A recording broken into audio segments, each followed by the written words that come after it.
Zanzibar-born Abdulrazak Gurnah became the most talked about writer in the world when he won this year's Nobel Prize for Literature, yet he is little known in Tanzania. The accolade for the 72-year-old author was hailed as groundbreaking for African writing. But in bookshops across the East Africa nation, Gurnah's novels are nowhere to be found. If you show his picture here, people will be seeing him for the first time, says Ally Saleh, a writer and poet from Zanzibar, the archipelago where Gurnah grew up and which was later incorporated into Tanzania. A very small percentage of people in Tanzania will know about his work. While Gurnah's books have been primarily marketed in the UK, where he has lived for the last 5 decades, his 10 novels analyse issues close to the heart of Zanzibaris. He explores the impact of colonialism on East African identity, and the experiences of refugees as they are forced to seek homes elsewhere. Gurnah himself left his home aged around 18, fleeing the turmoil and violence that followed the 1964 revolution which overthrew Zanzibar's Arab minority ruling elite. Afterwards, Zanzibar united with mainland Tanganyika to form Tanzania. The writer retains a strong connection to the island, which remains the backdrop for many of his stories. It is important for Tanzanians to read Abdulrazak's work. He covers a lot of the realities of being Tanzanian both at home and overseas, says Mkuki Bgoya, director of Tanzanian publishers Mkuki-Na-The. Often as East Africans, we see the world through other people's eyes. But with Gurnah, we can also see ourselves. Since the announcement of the award in October, some Tanzanians has been left wondering how an author of Gurnah's stature could fall under the radar back home. It has also sparked debate about the country's declining reading culture. After the Zanzibar uprising, the new regime overhauled the education curriculum, placing less emphasis on literature. Currently none of Zanzibar's 3 universities teach literature as a degree.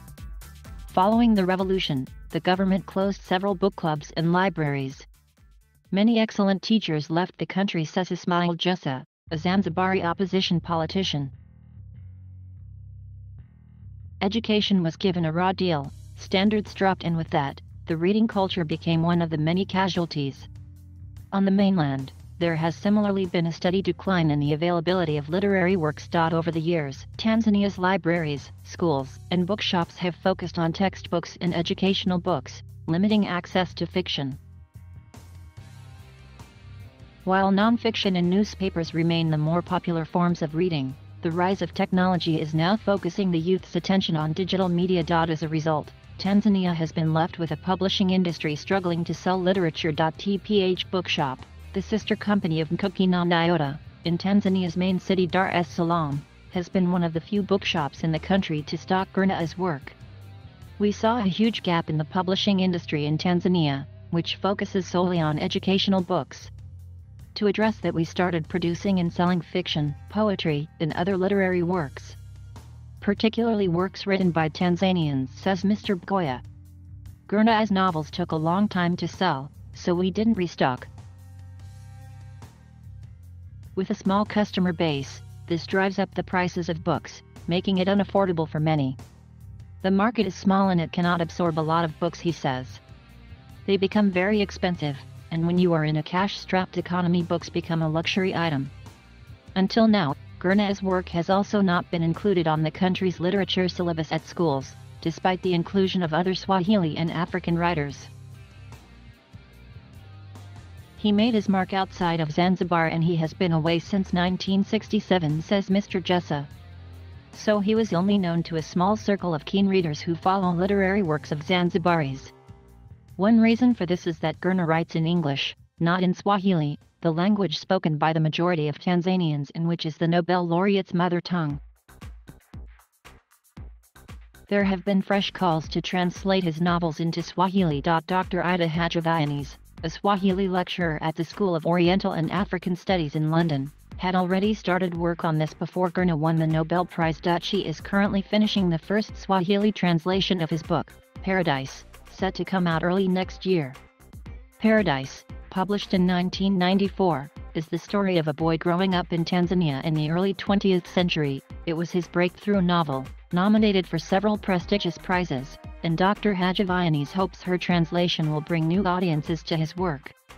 Our history, reality, and memories are all embedded in the work in such a beautiful way, says the academic, who is also from Zanzibar. I think if his work could be read in East Africa it would have such an impact. With the fame of Gurnah established in the literary world, many say now is the time to ensure his novels become a celebrated part of East African culture. Bookshops across the country, like TPH, have ordered new copies of Gurnah's novels after being inundated with requests.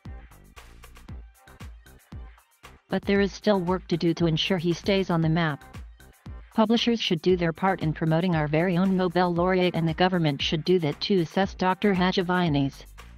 We can't change our reading culture overnight, so for him to be read the first steps would be to include Paradise and Afterlives in the school curriculum. The rest will follow.